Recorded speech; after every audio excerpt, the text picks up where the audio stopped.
The path that was chosen for me was being a nurse. I was supposed to be a nurse, right? My mom was a nurse, my cousins were nurses, my aunties were nurses. So you're either a Navy, you're a postman, or you're a nurse. I moved down here for nursing, right? And I left nursing school 8 months before I was supposed to graduate with my bachelor's, my BSN. I thought that was what was destined for me as a career. But I realized it wasn't.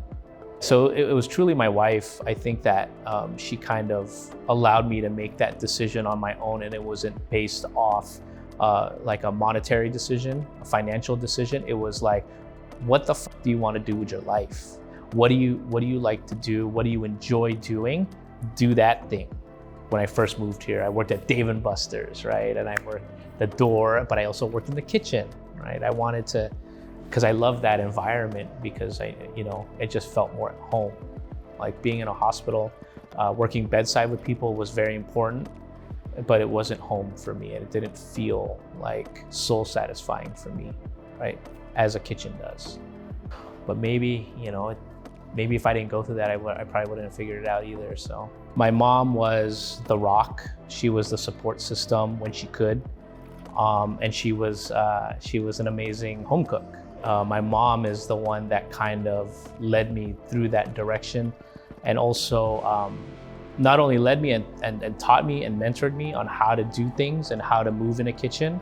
Other than my mother, again, I didn't have any other family, so she would work night shift. So if I was hungry and there was no food that she made, I would have to figure it out. I think that allowed me to mature a lot faster and come into my own, not knowing that in the future that this would be my profession, right? But she was truly like the person that was super instrumental in terms of what it meant to cook, not only for yourself, but when people came over, she was like, I cook 10 dishes, but there's 3 people, type of Filipino. My father, I would say that in terms of the way he hosts people and the way that he hosts his friends, his barkada, right? That he would have every weekend. He was an alcoholic, right? But if you look past that, right, that I do now, not that I did before, it was he cared about how people felt in his home, right? So I kind of took a piece of that with me. So I've already worked in kitchens, right, here and there, and working in and odd jobs, right? People could say what they want about culinary school, and so I enrolled myself, and I went through it pretty fast, and I worked at a high level. I held myself accountable. At the time, I had no kids, so I stayed late. I did triple the type of work that I should be doing, because I loved it. I finished with honors, with the highest honors in my class. I got a medal, I got all that stuff.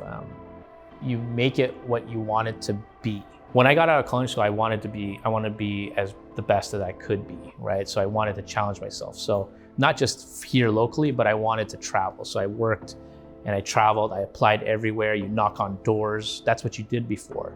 And I ended up at this restaurant, it's called Charlie Trotter's in Chicago, and I'm here to try out.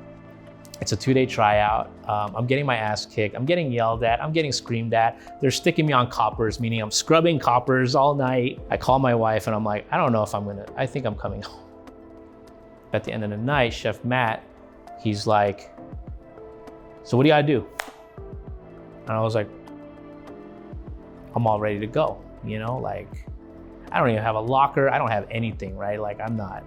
He's like, what is it gonna take for you to come? How much do you need? You need a week, 3 days, 4 days? I'm like, like that means I got the job. I mean, all of this is gonna sound cliche, right? But it's really never stop believing, right? Never stop believing in yourself. Never stop believing in what you wanna do as an individual. Know that you are here for a bigger purpose, right? Be the reason why people see the goodness in humanity, right? That is something that I wear on my sleeve every day. That's Mostra's mantra.